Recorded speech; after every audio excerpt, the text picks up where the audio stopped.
ഭാര്യ വഞ്ചിച്ച, സ്ത്രീ വഞ്ചിച്ച, നിയമം തോൽപ്പിച്ച ഒരച്ഛൻ രഞ്ജിഷും കൂടി യാത്രയായി. അഡ്വക്കേറ്റ് റിനീഷ് ഇടനാടൻ അദ്ദേഹത്തിന്റെ വീട്ടിലെത്തിയിരുന്നു. അദ്ദേഹത്തിന് അഭിവാദ്യം. ഞാൻ ഇവരുടെ വീട്ടുകാരോട് സംസാരിച്ചിരുന്നു.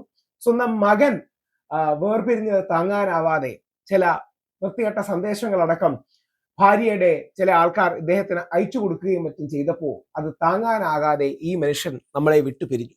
ആ വേദന കലർന്ന ഏറ്റവും വിഷമത്തോടെയുള്ള കാര്യമാണ് നമ്മൾ നോക്കുന്നത്. ആ വാർത്ത നമുക്ക് ആദ്യം ഒന്ന് കാണാം. ഒരാഴ്ച മുമ്പ് വിഷം കഴിച്ച് ജീവനെടുക്കാൻ ശ്രമിച്ച രഞ്ജിഷ് ചികിത്സയിലിരിക്കെ ബുധനാഴ്ചയാണ് മരിച്ചത്.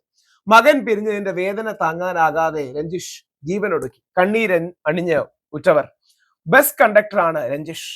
അദ്ദേഹം യാത്രയായത് എനിക്ക് പറയുമ്പോൾ തന്നെ വിഷമമാണ്. നാടിന് എല്ലാവർക്കും, അതായത് ഈ വിഷയങ്ങളെ ആഴത്തിൽ പഠിക്കുന്ന എല്ലാവർക്കും ഏറ്റവും വേദന നൽകുന്ന കാര്യങ്ങളിൽ ഒന്നാണ്.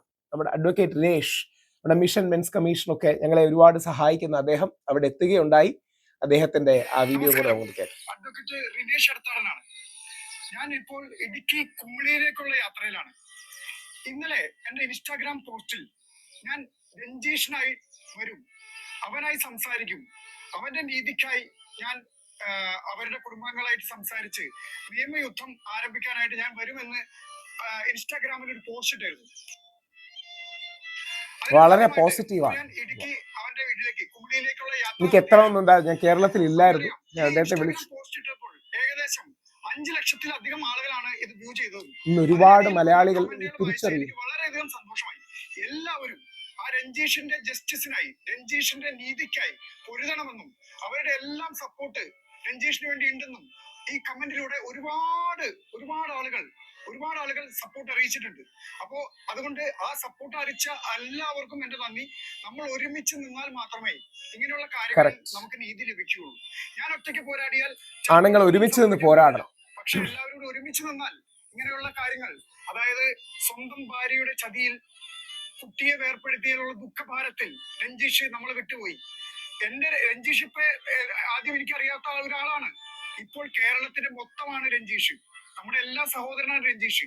ആ രഞ്ജീഷിന് വേണ്ടിയുള്ള നിയമയുദ്ധത്തിന്റെ ഭാഗമായിട്ട് നമ്മൾ അതിന്റെ യാത്ര തുടങ്ങുകയാണ്. നിങ്ങളെ എല്ലാം സപ്പോർട്ട് ഇനിയും വേണം, തുടരണം.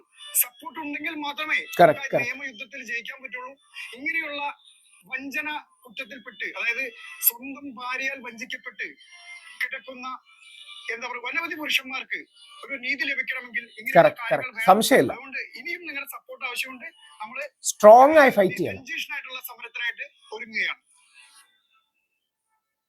ആ രഞ്ജീഷിന് എല്ലാവിധ അഡ്വക്കേറ്റ് റിനേഷിനും അഭിവാദ്യങ്ങൾ. അതിശക്തമായ രീതിയിൽ നമുക്ക് ഫൈറ്റ് ചെയ്യാൻ കഴിയണം. കാര്യം പോലീസുകാരും ബാക്കി നിയമ സംവിധാനവും നമ്മളെ സപ്പോർട്ട് ചെയ്യില്ല. കോഴിമലയിൽ മകനും മാതാപിതാക്കൾക്കും ഒപ്പമായിരുന്നു രഞ്ജീഷ് താമസിച്ചിരുന്നത്. 6 വർഷം മുമ്പ് ഭാര്യ ജോലിക്കായി ഷാർജയിലേക്ക് പോയതിനെ തുടർന്ന് അദ്ദേഹത്തിന്റെ താമസം ഇവിടെയായിരുന്നു. ഭാര്യ രഞ്ജീഷുമായിട്ടുള്ള ബന്ധം ഉപേക്ഷിക്കുകയും മറ്റൊരാളുമായി ജീവിക്കാൻ തുടങ്ങുകയും ചെയ്തതായി കുടുംബാംഗങ്ങൾ വ്യക്തമാക്കുന്നു. 1 മാസം മുമ്പ് നാട്ടിലെത്തിയ ഭാര്യ മകനെ വിട്ടുകിട്ടണമെന്ന് ആവശ്യപ്പെട്ട് കട്ടപ്പന കോടതിയെ സമീപിക്കുകയായിരുന്നു. കോടതി ഉത്തരവ് ഭാര്യയ്ക്ക് അനുകൂലമായതുകൊണ്ട്, കോടതിക്ക് വേറെ കാര്യമൊന്നും പറയട്ടില്ല. ഇത്രയും കാര്യം ഭാര്യ ഇവിടെ പോയെന്നറിയില്ല, ഇയാളെ നോക്കിയില്ല, മക്കളെ നോക്കിയില്ല, അതൊന്നും പ്രശ്നമല്ല. കാര്യം ഭാര്യ ചോദിച്ചു കൊടുക്കണം, സ്ത്രീ ചോദിച്ചു കൊടുക്കണം.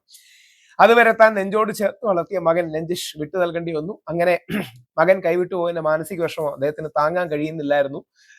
ഏറ്റവും വേദനയും വിഷമവും ഉള്ളൊരു കാര്യമാണ്. അവിടെയാണ് നമ്മുടെ ഒരുപക്ഷെ ആക്ഷൻ ഹീറോ ബിജുവില് ശ്രീ സുരാജ് വെഞ്ഞാറമൂട് സമാനമായ ഒരു കഥാപാത്രം അഭിനയിച്ചിരുന്നു. ഒരുപക്ഷെ സുരാജിന്റെ ലൈഫിലെ ഏറ്റവും മികച്ച പെർഫോമൻസ് ആയിരുന്നു. സ്വന്തം മകളെ അങ്ങനെ വിട്ടു നൽകേണ്ടി വരുന്നത് ഒക്കെ കാര്യങ്ങളുമുണ്ട്. അവിടെയാണ് അച്ഛന്റെ വേദന പലപ്പോഴും ആരും മനസ്സിലാക്കുന്നില്ല. കുട്ടികളോടുള്ള അറ്റാച്ച്മെന്റ്, അച്ഛന്റെ വേദന, ഇത്തരം കാര്യങ്ങൾ പലരും മനസ്സിലാക്കുന്നില്ല എന്നുള്ളത് വിഷമകരമായ കാര്യമാണ്.